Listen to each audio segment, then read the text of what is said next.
naturally rwose kamere yacu, our natural nature, turi babi pe. Hari ibyaha umuntu atiga, umuntu ntabwo yiga umujinya, ntiyiga uburakari, ntiyiga ubusambanyi, rwose bimurimo.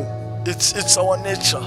Rero iyo mvuga kamere, muri kamere yacu ntabwo kamere yakorohereza kujya gusenga, kamere ntabwo yakorohereza kwiherera n'Imana, kamere ibishaka muganire, murye, mugende, mbese ikintu cyitwa consecration ni opposite neza na our nature. Kamere yacu ko tuvuka turi abanzi bo kwiha Imana, ahubwo usanga kwiha icyaha byoroshye kuruta kwiha Imana, kuko birasa naho turi turne yo kwiha Satani n'isi kuruta uko twakwiha Imana n'ibyayo. Ubundi mu by'ukuri gushaka Imana, gukiranuka ntabwo bitworohera, ni nko koga amazi amanuka, ukoga muri sansi